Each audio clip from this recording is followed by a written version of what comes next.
We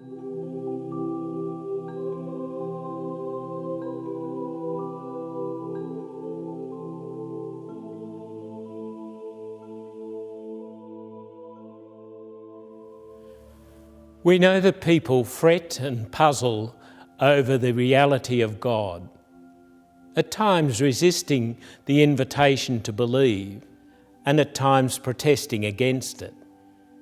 Yet here at Christmas, we see the coming of God into our midst, into our history, simply to be with us. A baby just wanting to say, "Here I am, come to me." We are familiar with the scriptures that describe how mankind is awaiting God, waiting for Him to draw near. But when the moment comes, there is no room for Him. Often featured in the nativity plays in response to St. Joseph's plea, there is no room for Him in any of the inns in the township. More specifically, St. John's account deplores, "He came to His own home, and His own people received Him not." These words refer ultimately to us, to each individual and to society as a whole. Especially at Christmas, do we have time for our neighbour who is in need of a word from us, from me, or in need of my affection?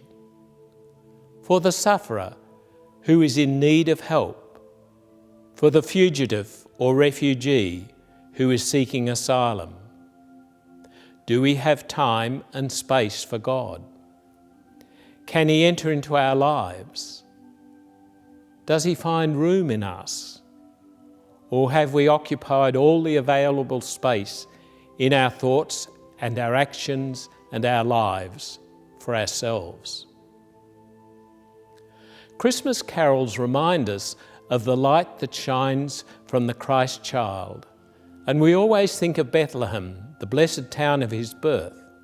So at this time, we give a special thought and prayer to our fellow Christians around the world who suffer for their faith. Christians are the most widely persecuted religious group in the world today. And we pray especially for those in the Middle East, particularly in Egypt, Iraq, and Syria. Perhaps ironically, the message of Christmas makes us recognise the darkness of a closed world, and no doubt illustrates a reality that we see daily. Yet it also tells us that God does not allow Himself to be shut out. He finds a space, even if it means entering through a stable. There are people who see His light and pass it on. Through the word of the gospel, the angel also speaks to us, and in the sacred liturgy, the light of the Redeemer enters into our lives. Whether we are shepherds or wise men, the light and its message calls us to set out, to leave the narrow circle of our desires and interests, to go out to meet the Lord and worship Him. We worship Him by opening the world to truth, to good, to Christ, to the service of others who are marginalised and in whom He awaits us. Reflection on the story of Christmas tells us also that it is very much about listening. When Gabriel arrives to bring Mary the news that she will bear a child, she listens. When the angel tells St. Joseph in his dreams what is about to happen, he listens. The shepherds listen when the angel announces the good news of great joy. In the passage immediately following this, they go out and tell the world what they have seen, and the world listens. 2,000 years later, we continue to confront this stunning message. tidings of comfort and joy, as the carol describes, and our hearts swell with the sentiments of the season. We hear, but are we paying attention? Are we listening? Christmas invites us to listen to the good news. And what good news it is! That God is with us, that we are no longer alone. He has come into our lives and into our world. The grace of God has appeared, St. Paul writes, or as Isaiah puts it so beautifully, the people who walked in darkness have seen a great light. This is the news for which we have been waiting, the news for which all humanity has been listening.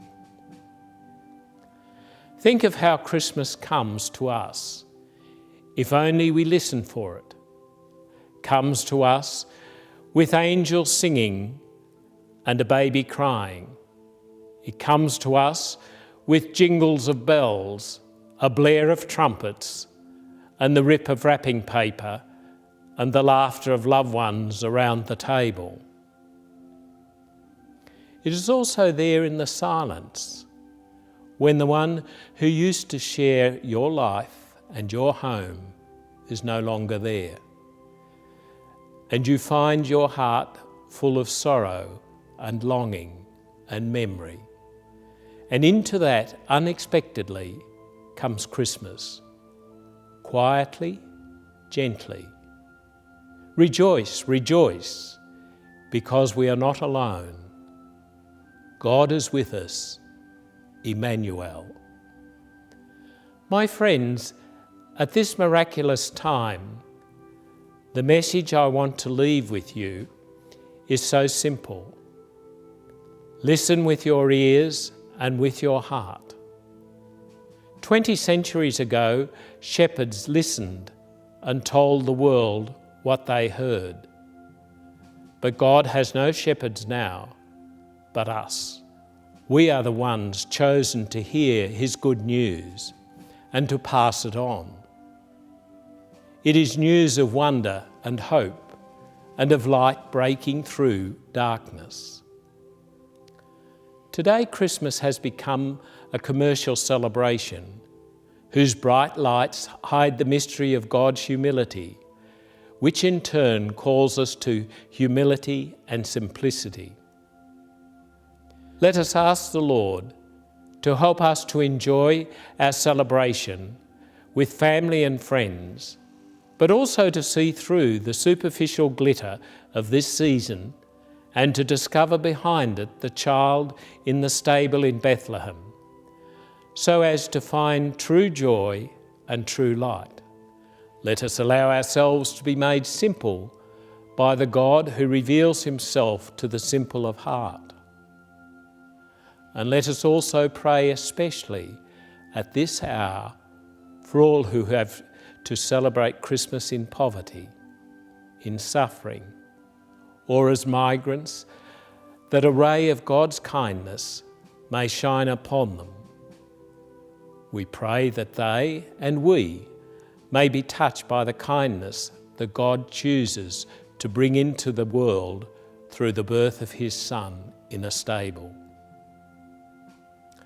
Christmas is the day on which God comes to meet us. This is the way of true Christmas joy. And it is my pleasure to wish you all, you and your families, a very holy and happy Christmas.